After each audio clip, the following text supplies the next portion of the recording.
Hello everyone, welcome to GATE academy. तो आज मैं आपके साथ डिस्कस करने वाला हूँ, पर्ट डिस्कस करने वाला हूँ। तो आप देखोगे मैं पर्ट लास्ट वीडियो में आपके साथ आया था, पर्ट डिस्कस किया था। तो आज मैं उसका क्या है सेकंड वाला पार्ट डिस्कस करूंगा, that is probability find out करूंगा पर्ट वाले प्रॉब्लम्स में। देखते हैं कैसा है। तो ये प्रॉब्लम जो एक्चुअली है गेट 2009 का 4 मार्क्स का प्रॉब्लम है। ऑलरेडी मैंने लास्ट वाले वीडियो में सॉल्व किया है। प्रॉब्लम ऐसा था कि नेटवर्क आपको दिया हुआ था और साथ ही साथ सभी एक्टिविटी के लिए आपको क्या दिया था, 3 टाइम दिया हुआ था। Optimistic time, pessimistic time, most likely time, 3 दिया था। उससे हम लोग क्या कर लिए थे, एवरेज टाइम निकाल ली थी या फिर मीन टाइम निकाल ली थी सभी का। साथ ही साथ हम लोग निकाले थे क्रिटिकल पाथ फाइंड आउट किए थे और निकाले थे what is the mean project duration, that is equal to 18 days. और साथ ही साथ निकाले थे what is the standard deviation of the critical path, that is 0.88 days निकाले थे। तो ये 2 पार्ट सॉल्व करने के आया हुआ था। दोनों पार्ट को हमने सॉल्व किया था, लास्ट वीडियो में सॉल्व कर लिए थे और दोनों का आंसर भी आ गया था। आज मैं क्या करूंगा, इसी वाले प्रॉब्लम को लेके थोड़ा सा क्या करूँ, कंटिन्यू करूंगा और नेक्स्ट चीज सीखना चाहूंगा कि कैसे प्रोबेबिलिटी निकाला जाता है। तो डिस्कस करूंगा क्यों पहली बात तो प्रोबेबिलिटी निकालना है, उसके बाद निकालेंगे कैसे प्रोबेबिलिटी निकालते हैं। देखते हैं कैसे करेंगे। यहाँ पे अगर मान लो ये जो नेटवर्क बना हुआ है, बेसिकली ये पर्ट का नेटवर्क बना हुआ है। यहाँ पे डिफरेंस क्या है सीपीएम पर्ट में, अगर ये सीपीएम का नेटवर्क अगर होता तो ये जो टाइम है जैसे 5 days, 2 days, 6 days, 4 days, 7 days, ये जो टाइम है वो कैसा होता पता ना, फिक्स होता या सर्टेन होता। दैट मीन्स उस एक्टिविटी को करने में 6 डेज ही लगेगा, ना उससे ज्यादा ना उससे कम। बट यहाँ पे आप देखोगे पर्ट वाले नेटवर्क में ऐसा हो सकता है कि उस एक्टिविटी को करने के लिए 6 डेज से ज्यादा भी लग सकता है, 6 डेज से कम भी लग सकता है। दैट मीन्स वहाँ पे चांस हो सकता है, राइट। तो वैसे कंडीशन में क्या होगा, ये जो 6 है ना वो ऑन एन एवरेज है, जिसको हम लोग TIJ बोलते हैं, राइट। TIJ रिप्रेजेंट करते हैं यहाँ पे, दैट इज वो एवरेज टाइम है उस एक्टिविटी को करने का। उससे ज्यादा भी लगेगा, उससे कम भी लग सकता है। इसलिए जो ये जो क्रिटिकल जो पाथ है उसका जो लेंथ का जो सम आया that is equal to E equal to 18। Last note पे 18 डेज जो आपके पास आ रहा है, ये 18 डेज में क्या प्रोजेक्ट कंप्लीट हो जाएगा, लेकिन ये उसका चांस है, that is the mean time to complete the project in 18 days. यहाँ पे निकाला गया है। अगर ये सीपीएम वाला मान लो प्रॉब्लम होता तो ये वहां से मीन वर्ड जो है ना यहाँ से रिमूव हो जाता, वो सिर्फ प्रोजेक्ट ड्यूरेशन होता, मीन वर्ड वहां पे नहीं लगता, बिकॉज वहां पे सब चीज सर्टेन होता टाइम, यहाँ पे टाइम सर्टेन नहीं चेंज हो रहा है। इसका मतलब ये है कि आपका जो प्रोजेक्ट है वो 18 डेज में हो भी सकता है और नहीं भी हो सकता है, उससे थोड़ा ज्यादा भी टाइम लग सकता है, उससे थोड़ा कम भी टाइम लग सकता है यहाँ पे। तो कहीं ना कहीं चांस होगा, प्रोबेबिलिटी होगा कि इस वाले प्रोजेक्ट को मैं 18 डेज में कर सकता हूँ, उसका क्या चांस है, या फिर उसको मैं 19 डेज में कर सकता हूँ, उसका क्या चांस है, या फिर उसको मैं 17 डेज में कर सकता हूँ, उसका क्या चांस है। इस टाइप से चांस हम लोग यहाँ पे पढ़ेंगे। How much chance, what is the probability, कितना प्रोबेबिलिटी होगा, उसके बाद डिस्कस करते हैं। तो स्टार्ट करेंगे, प्रोबेबिलिटी के बारे में डिस्कस करेंगे। तो सबसे पहले नोट पॉइंट आप यहाँ पे लिख लोगे कि पर्ट वाले नेटवर्क में, right, in PERT project duration follow normal distribution। PERT में जो प्रोजेक्ट ड्यूरेशन जो होता है वो नॉर्मल डिस्ट्रीब्यूशन को फॉलो करता है। इसको आप थोड़ा सा ध्यान देंगे यहाँ पे। तो वो अगर वो नॉर्मल डिस्ट्रीब्यूशन को फॉलो कर रहा है तो वैसे कंडीशन मुझे चांस कैसे निकालना है उसके बारे में देखेंगे। तो चांस निकालने के लिए क्या करेंगे, ध्यान देना है यहाँ पे। अगर ये नॉर्मल डिस्ट्रीब्यूशन को फॉलो कर रहा है, if suppose we have normal distribution like this from right minus infinity to plus infinity, ये नॉर्मल डिस्ट्रीब्यूशन है। यहाँ पे इसका मीन हो जाएगा, this is the value of mean, that is mu equal to 18 days. इस वाले एग्जांपल के हिसाब से, इस वाले प्रॉब्लम के हिसाब से आप देखोगे mean time for the completion of project कितना बताना है, यहाँ पे 18 डेज है यहाँ पे। That's why here we have mu, mean 18 days है। और इसका जो सिग्मा होगा, इसका स्टैंडर्ड जो सिग्मा जो हो जाएगा that will B sigma of CP जो हो जाएगा दैट इज 0.88 यहाँ पे आपको दिया हुआ है। तो ये ऐसा प्रॉब्लम बना लिया। अब हम लोग क्या करेंगे, प्रोबेबिलिटी निकालने के लिए सबसे पहले ध्यान देना है कि आपको अगर प्रोबेबिलिटी निकालना है तो वैसे कंडीशन में आपको निकालना पड़ेगा, राइट, स्टैंडर्ड नॉर्मल डेविएट निकालना पड़ेगा। दैट मीन्स निकालना पड़ेगा आपको Z वैल्यू निकालना पड़ेगा, that is standard normal deviate. Standard normal deviate आपको फाइंड आउट करना पड़ेगा, Z वैल्यू आपको फाइंड आउट करना पड़ेगा, सो दैट आप प्रोबेबिलिटी निकाल पाओगे। So what is the value of Z का वैल्यू क्या होगा, Z equal to write x minus mu by sigma of CP बोलेंगे। नाउ व्हाट इज x, आप यहाँ पे म्यू देख चुके हो already, that is the mean time of completion of the project. Sigma आप देख लियो, that is standard deviation of the critical path, आप यहाँ पे देख लियो। Now what is x here, यहाँ पे x क्या होगा, x होगा number of days, right. If you are talking about number of days, right, number of days in which we are finding the probability. कितने डेज का probability आप निकाल रहे हो। सपोज एग्जांपल के लिए मान लो आप बोलते हो ऐसा कि how much is the probability, कितना चांस है कि ये जो प्रोजेक्ट है वो 19 डेज में कंप्लीट हो जाएगा। That means x can be 19, x 19 हो सकता है आपका, x 17 हो सकता है, any value of x, what ever the value आप ले सकते हो।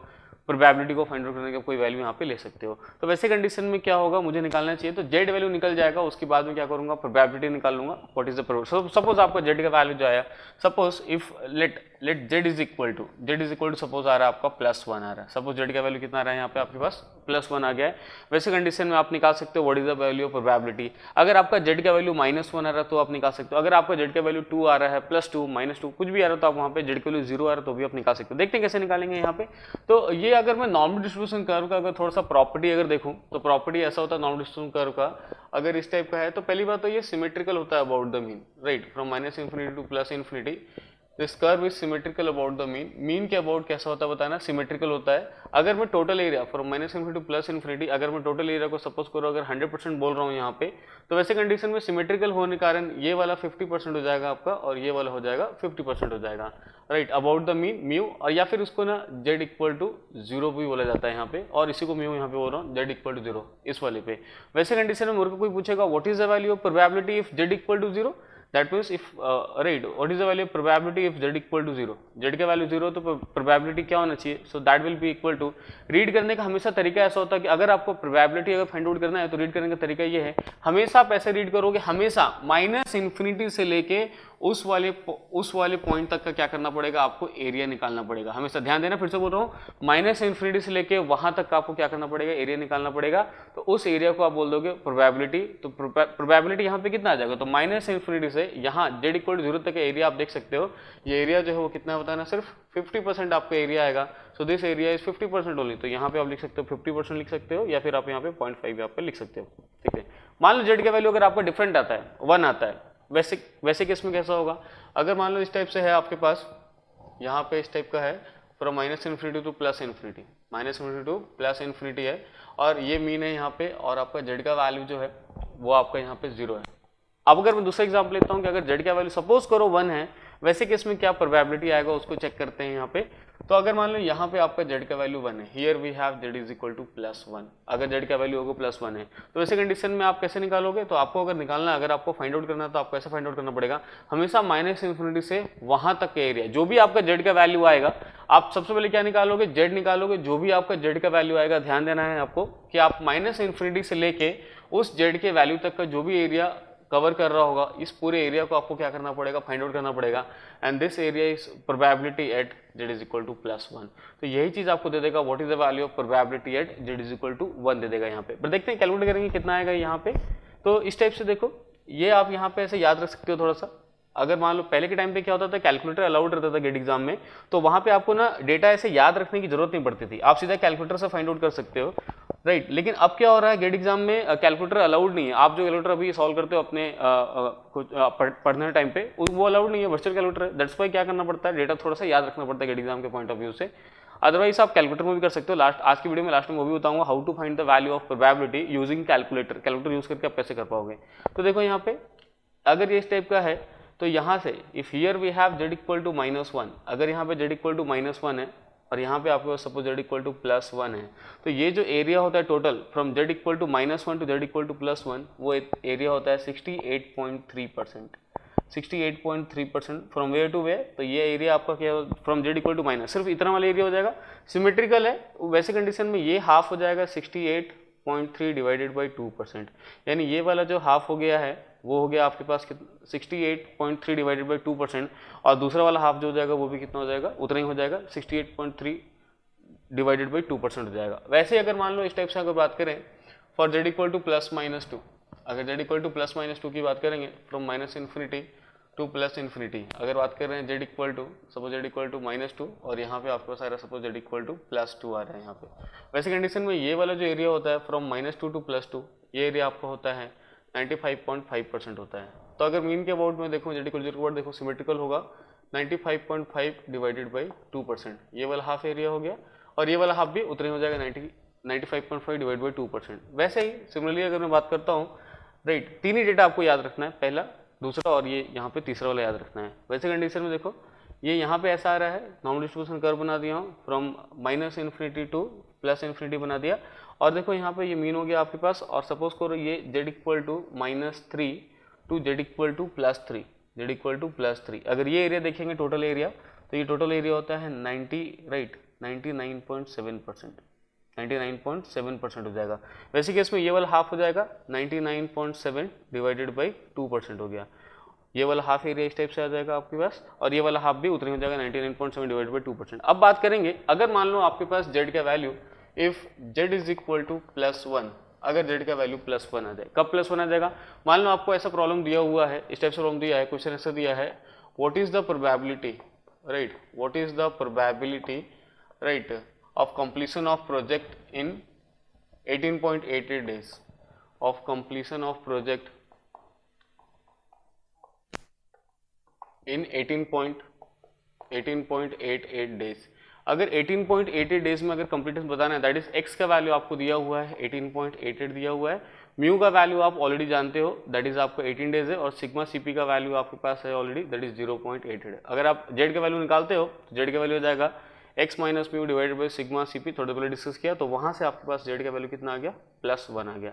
तब देखोगे z का वैल्यू आप फाइंड आउट कर लिए +1। अब उस +1 पे अगर मैं देखना चाहता हूँ what is the value of probability, क्या प्रोबेबिलिटी होगा, तो उसको फाइंड आउट करना इजी है। कैसे फाइंड आउट करेंगे, मैं पहले भी आपको बताया कि प्रोबेबिलिटी निकालने के लिए आपको क्या करना पड़ता है, हमेशा -∞ से लेके वहां तक जो भी z का वैल्यू आएगा, हमेशा -∞ से लेके वहां तक आपको क्या लेना पड़ेगा, total area cover under the curve आपको लेना पड़ेगा।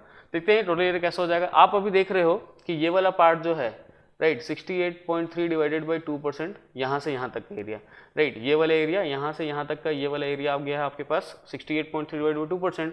अब पहले वाले फिगर में देखो आपका -∞ से लेके z इक्वल टू 0 तक मीन तक का जो एरिया है वो होता है 50% होता है।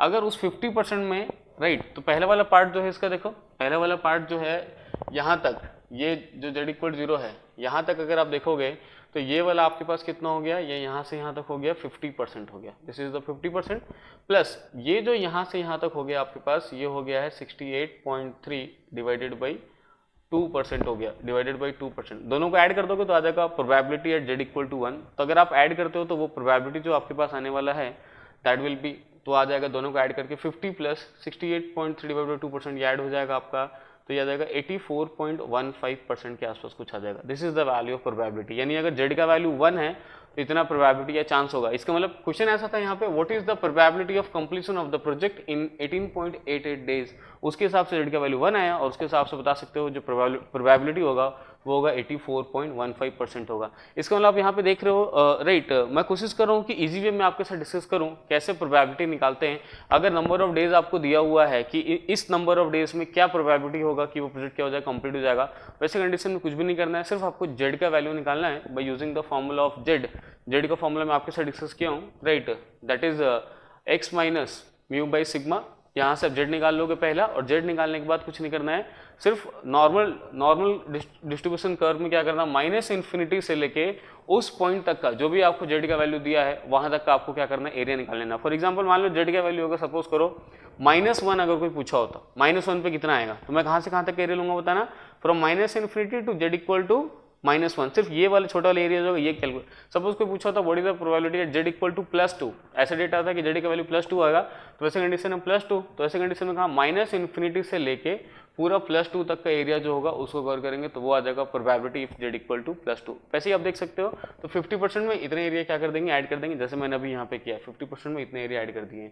तो ऐड और सब्ट्रैक्ट कर सकते हो, तो आपको 50% में कुछ एरिया ऐड कर सकते हो या फिर सब्ट्रैक्ट करोगे तो z इक्वल टू +1, -1, +2, -2, +3, -3 तीनों पे आ जाएगा। और जनरली ऐसा होता है कि ये डेटा जो होगा आपको याद ही रखना पड़ेगा नाउ इट इज, बिकॉज आपके पास कैलकुलेटर अलाउड नहीं है। अब देखते हैं अगर मान लो आपके पास कैलकुलेटर अलाउड होता तो वैसे केस में आप कैसे निकालते प्रोबेबिलिटी, अगर आपको z का वैल्यू नोन होता तो आपको वैसे केस, मान लो अगर किसी कोई ऐसा एग्जामिनेशन है जहाँ पे आपको मान लो आपका कैलकुलेटर अलाउड है, आप लेके जा सकते हो, वैसे कंडीशन में आपको ना ये याद नहीं रखना पड़ेगा व्हाट इज द वैल्यू, ये वैल्यू है। अब वैसे भी आप याद रखोगे तो आपको सिर्फ 3 डेटा ही तो याद रखना है, सिर्फ ध्यान देना है। पहले तो काफी सिंपल है, मीन के अबाउट 50% हो जाएगा, हाफ हो जाएगा, पहले तो बहुत सिंपल है। उसके बाद यहाँ पे देखो ये सिर्फ z इक्वल टू -1 टू +1 68.3% याद रखना है, from z equal to -2 to +2 95.5 याद रखना है, और z इक्वल टू -3 टू +3 99.7 आपको याद रखना है। ये सिर्फ 3 डेटा आपको याद रखना है, उसके अलावा तो आपको सिर्फ प्लस या माइनस करना पड़ता है। जैसे एग्जांपल z इक्वल टू +2 कोई पूछा तो क्या करूंगा, 50 में ना इतना कर दूंगा 95.5, ये वाला एरिया जो है, ये वाला जो एरिया है यहाँ से यहाँ तक, ये कितना हो जाएगा आपके पास, यहाँ से यहाँ तक एरिया 95.5 डिवाइडेड बाई 2%, ये पर्टिकुलर एरिया जो आपके पास है ये आ गया 95.5 डिवाइडेड 2%, और यहाँ से यहाँ तक कितना है बताना, from -∞ to here this area is 50%, तो ये आ गया आपका 50%। तो अगर z इक्वल टू +2 पूछेगा, दोनों को क्या कर दूंगा, सिर्फ ऐड कर दूंगा, इस टाइप से निकाल सकते हैं। तो देखते हैं कैसे कैलकुलेटर से आप कैसे निकाल सकते हो प्रोबेबिलिटी का वैल्यू अगर z का वैल्यू दिया हो। तो साथ ही साथ क्या करेंगे, गेट एग्जाम का प्रॉब्लम भी सॉल्व करते हैं, देखते हैं किस टाइप प्रॉब्लम आएगा गेट एग्जाम में, कैसे उसको आप सॉल्व कर पाओगे। देखते हैं कैसे निकालेंगे प्रोबेबिलिटी का वैल्यू अगर आपको z का वैल्यू दिया हुआ है with the help of calculator. मैं यहाँ जो कैलकुलेटर यूज कर रहा हूँ वो है केसीओ का FX991 ES कैलकुलेटर यूज कर रहा हूँ। सबसे पहले आप राइट प्रेस ऑन कर लेते हैं कैलकुलेटर को। ऑन करने के बाद यहाँ पे आपके पास एक बटन है, मोड सेटअप है, press mode setup. Mode setup को आपने अगर प्रेस किया है तो उसमें आपके पास 7 या 8 ऑप्शंस आएगा सेलेक्ट करने के लिए। उसमें से मैं थर्ड वाले को सेलेक्ट कर रहा हूँ, राइट, सेलेक्ट थर्ड।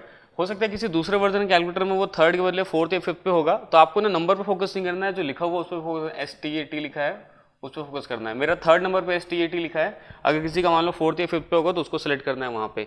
जैसे ही मैं थर्ड को सेलेक्ट कर लेता हूँ, राइट, उसके बाद फिर से आपको प्रेस करना है, प्रेस AC करने के बाद फिर Shift+1 मैं यहाँ पे प्रेस कर रहा हूँ, प्रेस Shift+1। मैं इसलिए 1 कर रहा हूँ क्योंकि मेरा जो बटन है ना 1 के ऊपर लिखा हुआ है STAT लिखा हुआ है, STAT लिखा है। मे भी हो सकता है किसी दूसरे वर्जन ऑफ कैलकुलेटर में 3 पे STAT लिखा हो, तो आप Shift+3 कर दोगे वहाँ पे। तो जैसे ही मैं Shift+1 किया, फिर से मेरे पास 7 या 8 ऑप्शन आएगा यहाँ पे। जो भी ऑप्शन आएगा आपको उसमें सेलेक्ट करना पड़ेगा। मैं यहाँ पे जो सेलेक्ट कर रहा हूँ, सेलेक्ट 7 को मैं यहाँ पे सेलेक्ट कर रहा हूँ क्योंकि यहाँ पे आपको यहाँ पे दिया है DISTR दिया है। आप क्या करोगे, 7 आपका नंबर पर फोकस नहीं करोगे, 7 है। हो सकता है आपके कैलकुलेटर में 5 पे DISTR दिया हो, तो आप सेलेक्ट 5 कर लोगे वैसे केस में, क्योंकि इस पे ये ज़्यादा इंपॉर्टेंट है, इस पे फोकस करना है आपको, ये ज़्यादा इंपॉर्टेंट है, इस पे आपको फोकस करना है, राइट। तो वैसे मैं अगर सेलेक्ट कर लेता हूँ 7 नंबर को, अगर मैंने सेलेक्ट किया है, फिर से मेरे पास यहाँ पे 4 ऑप्शन आ गया, उसमें से फिर से मुझे सेलेक्ट करना है अगेन, सेलेक्ट 1। मैं 1 को सेलेक्ट कर रहा हूँ बिकॉज 1 में ऐसा आपको दिया हुआ है, P के बाद एक ब्रैकेट दिया है, तो जनरली 1 पे ही रहता है, तो आप 1 को सेलेक्ट कर लोगे। उसके बाद put value of Z, Z के वैल्यू आप पुट करोगे, तो मैं 1 को सेलेक्ट कर लिया और Z के वैल्यू यहाँ पे 1 पुट कर लिया, और उसके बाद इक्वल टू प्रेस कर दिया, राइट, प्रेस इक्वल टू आपका जो रिजल्ट होगा वो डिस्प्ले हो जाएगा। मैं 1 पुट करने के बाद इक्वल टू प्रेस कर रहा हूँ, तो यहाँ पे वैल्यू आ रहा है 0.8413 आ रहा है। तो प्रोबेबिलिटी का वैल्यू जो है, मैंने Z का वैल्यू कितना पुट किया था पता है ना, Z का वैल्यू मैंने +1 वहाँ पुट किया है, Z वैल्यू तो आ रहा है 0.8413 आ रहा है। तो परसेंटेज में अगर मुझे प्रोबेबिलिटी लिखना है Z इक्वल टू 1 पे, तो हो जाएगा 84.13% हो जाएगा। तो आप देख सकते हो कैलकुलेटर का यूज़ करके भी आप क्या करोगे, इजी वे में निकाल सकते हो probability. But nowadays calculator GATE exam में आप नहीं ले जा सकते हो, दैट्स वाई इसको आप यूज़ नहीं कर पाओगे। तो आपको इसलिए मैंने बताया है कि आप कुछ डेटास जो है यहाँ पे, इस डेटा को आप याद रखिए, ये 3-4 डेटा जो हैं इसको आप याद रखिए, सो दैट आप 50 में प्लस या 50 माइनस करके वहाँ पे आप बना पाओगे गेट एग्जामिनेशन में। अदरवाइज ऐसा कोई एग्जाम है जहाँ पे आप कैलकुलेटर अपना ले जा सकते हो, वैसे केस में आप अपने कैलकुलेटर से भी क्या करोगे, सॉल्व कर लोगे। अब एक काम कर रहे हैं, गेट एग्जाम का प्रॉब्लम लेता हूँ, सिविल का एक प्रॉब्लम आया हुआ है, सिविल का प्रॉब्लम लेते हैं और देखते हैं जो मैं पढ़ा हूँ उसको कैसे अप्लाई कर पाएंगे उस वाले प्रॉब्लम में। हालांकि प्रॉब्लम बहुत ही सिंपल है, बहुत डिफिकल्ट आया नहीं है प्रॉब्लम जिसमें कोई एप्लीकेशन का पार्ट है, फिर भी देखते हैं क्या प्रॉब्लम आया था और कैसे उसको सॉल्व करना है। देखते हैं प्रॉब्लम ऐसा दिया हुआ है, सिविल का प्रॉब्लम अराउंड 2017 गेट का प्रॉब्लम ऐसा है, for a construction project the mean and standard deviation of completion time are 200 days and 6.1 days। That means ये 200 days जो दिया हुआ है वो मीन टाइम दिया हुआ है, तो इसको मैं थोड़ी देर के लिए क्या कर रहा हूँ, म्यू लिख ले रहा हूँ यहीं पे, और ये 200 days आपको जो दिया हुआ है 200 days, दैट मीन्स सिग्मा दिया हुआ है, सिग्मा ऑफ क्रिटिकल पाथ आपको दिया हुआ है, सिग्मा दिया हुआ है respectively. Assume normal distribution and use the value of standard normal deviate Z is equal to 1.64। Z का वैल्यू आपको दिया हुआ 1.64 दिया हुआ है, right, for the 95% confidence level the maximum time require in days for the completion of the project would be dash. आपको निकालना है मैक्सिमम टाइम, कितना टाइम लगेगा अगर आपका Z का वैल्यू कितना दिया हुआ 1.64 दिया हुआ है और सिग्मा का वैल्यू दिया हुआ है, म्यू का वैल्यू दिया है, तो आपको बताना what is the value of time, time कितना लगेगा। तो जनरली मैं उस टाइम को किस लेटर से रिप्रेजेंट करता हूँ, x से रिप्रेजेंट करता हूँ, that is x is the time, कितना टाइम लगेगा, x मीन्स मेंशन टाइम जो होता है आपके पास, right, mention time, how much time is the mention time जो है आपके पास कितना हो जाएगा यहाँ पे आप देखोगे, यानी आपको x का वैल्यू फाइंड आउट करना है। तो मैं जो स्टैंडर्ड नॉर्मल डेविएट Z जो आपसे इंट्रोड्यूस किया, कैसे किया, x minus mu divided by sigma, इस टाइप से किया। सो what is the value of x, तो ऐसा हो जाएगा आपका Z मल्टीप्लाइड बाई सिग्मा हो जाएगा और प्लस उसके साथ म्यू हो जाएगा, that is the value of x हो जाएगा। तो यहाँ पे काम करो, Z का वैल्यू हो जाएगा 1.64 मल्टीप्लाइड बाई सिग्मा का वैल्यू आपको दिया हुआ है 6.1 दिया हुआ है, और प्लस म्यू का वैल्यू आपको दिया है 200, म्यू का वैल्यू दिया, this is the value of x. आप यहाँ पे एक्स का वैल्यू कैलकुलेट कर लोगे, दिस विल बी 210 डेज आ जाएगा। 210 डेज इसका राइट आंसर है। तो इसका राइट आंसर आपको एंटर करना था यहाँ पे, फिल इन द ब्लैंक्स दिया होता है, numerical data type answer 210 is the right answer. 210 आपका राइट आंसर आ जाएगा, 210 डेज हो जाएगा। तो आप देखोगे प्रॉब्लम यहाँ पे बहुत ही सिंपल दिया, बहुत ज़्यादा डिफिकल्ट नहीं दिया है, ऐसा कुछ प्रॉब्लम नहीं दिया कि आपको पहले नेटवर्क बनाना पड़ेगा, फिर वहाँ से म्यू निकालना पड़ेगा, सिग्मा निकालना पड़ेगा। जैसे मैं जो एग्जाम्पल क्लास में आज स्टार्ट किया, कैसे स्टार्ट किया, एक ऑलरेडी एक प्रॉब्लम लिया जहाँ पे नेटवर्क बना हुआ था, जहाँ पे मुझे म्यू निकालना पड़ा, जहाँ पे मुझे सिग्मा निकालना पड़ा क्रिटिकल पाथ का, उसके बाद में प्रोबेबिलिटी कैलकुलेट कर सकता हूँ। बट यहाँ पे ऐसा कुछ नहीं है, यहाँ पे सब चीज़ आपको ऑलरेडी दिया हुआ था प्रॉब्लम में। तो काफ़ी सिंपल प्रॉब्लम आया था सिविल में 2017 में, तो उसको इस टाइप से सॉल्व कर सकते हैं। तो पर्ट का कोई भी अगर नेटवर्क आता है तो वैसे कंडीशन में आपको अगर प्रोबेबिलिटी निकालने आएगा तो बहुत ही सिंपल है, सिर्फ आपको जेड का वैल्यू निकालना है और जेड के वैल्यू निकालने के बाद प्रोबेबिलिटी आपको निकाल देना है। राइट, आई होप आप इजी वे में समझ पाए हो। तो मैं क्या करता हूँ, नेक्स्ट वाले वीडियो में आपसे मिलूंगा, नेक्स्ट वाले वीडियो में क्रैशिंग ऑफ नेटवर्क, जो कि सीपीएम का बहुत ही इंपॉर्टेंट टॉपिक है, और साथ ही साथ ऐसे बोलूंगा बहुत ज़्यादा कंफ्यूजिंग टॉपिक भी है। बहुत सारे स्टूडेंट जो होते हैं इस वाले टॉपिक को नहीं पढ़ के जाते हैं एग्जाम में, चाहे वो मैकेनिकल का हो, चाहे वो सिविल का स्टूडेंट हो, राइट, या फिर कुछ लोग इंजीनियरिंग सर्विसेज में अगर प्रोजेक्ट मैनेजमेंट अगर कुछ लोग पढ़ के जा रहे हैं तो वो लोग भी पढ़ के नहीं जाते कई बार, बिकॉज उनको ऐसा लगता है कि डिफिकल्टी लेवल बहुत ज़्यादा है क्रैशिंग ऑफ नेटवर्क वाले में। तो मैं क्या करूँगा, क्रैशिंग ऑफ नेटवर्क वाले को टॉपिक में लूंगा, नेक्स्ट वाले टॉपिक में उसको कोशिश करूंगा जितना सिंपल वे में हो सके, बेस्ट पॉसिबल, मेरे से जितना अच्छा पाएगा सिंपल वे में पूरा ट्राई करूंगा आपको एकदम बेस्ट वे में सिंपल में समझाने का, सो दैट आप अपने गेट एग्जाम में क्या करोगे, उस वाले पार्ट से अगर कोई प्रॉब्लम आता हो तो एकदम सिंपल वे में अटेम्प्ट कर पाओगे, इजी वे में उसको अटेम्प्ट कर पाओगे। Okay, thank you.